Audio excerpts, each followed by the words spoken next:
I used to do that all the time with my bosses. I would just win, deliver trophies to my boss. Hey, yep, we won again. Here you go. Here's another trophy.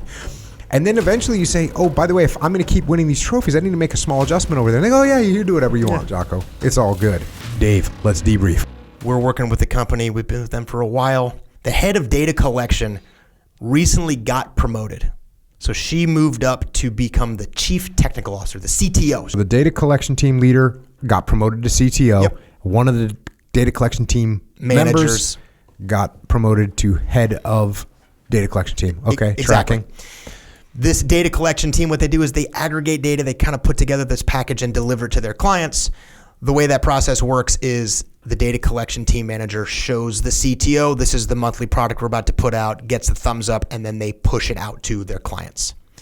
And the CTO doesn't like the new format. So the person that has become the data team manager said, cool, I'm in charge now. I'm going to reformat this thing, and then push it up the chain of command to the person that I used to work for at this level. Now they're the CTO, and the CTO obviously thinks, well, the way I always did it was pretty damn good. That's right. So I don't really want to. Okay, so and then what is the, so what's the problem? So the first call I get is from this new data manager saying, hey, my boss, the CTO, every month is telling me she doesn't like the way I'm delivering this package.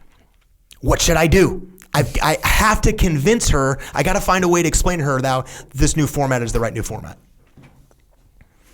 And it's awesome because I think you're reaching for it. But I said, hey, here's my first thought. If my boss comes to me and said, this is the format that I want you to deliver this document to me in, you know what I'm going to do? Exactly what she says. You know how I'm going to do that? Long enough until she realizes, oh, Dave's totally gives me what I want. It's exactly how I want it. It's good to go. It meets all my expectations. Dave's got things covered. To the point that there's no question in her mind that I'm her best subordinate. This data collection team is the best team. I don't even worry about them. And then all of a sudden I build a little bit of goodwill, a little bit of trust and confidence. And if I feel like I want to adjust over time and go, hey boss, this thing's been working well. The client's been happy. We've gotten some feedback over here that maybe there's some gaps. Our team came up with a couple of new ways to maybe adjust this a little bit that we think might be better. What do you think? So the short answer was, listen, if your boss isn't happy with the work that you're giving, do what makes your boss happy. Because the real problem here is that if the thing actually does need to evolve, if this product needs to get better, you got to find a way to convince the boss, hey, boss, we're seeing some real gaps in this product here, and we want to be able to make the change in this product to fill in those gaps. You have to have the credibility and the trust from your boss to be able to do that. And the way you do that isn't on day one saying, the way you did it has been wrong for the last 4.5 years. Here's your answer.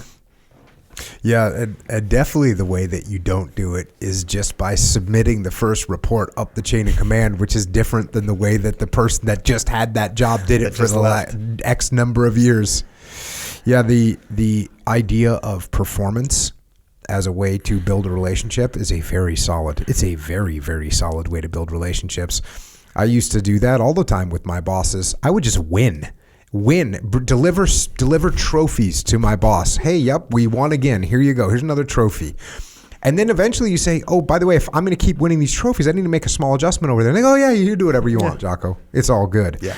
That is and the thing, if people are listening to this, the thing I was reaching for was the book Leadership Strategy and Tactic, which I wrote, which has a big section about this exact thing, because this does happen.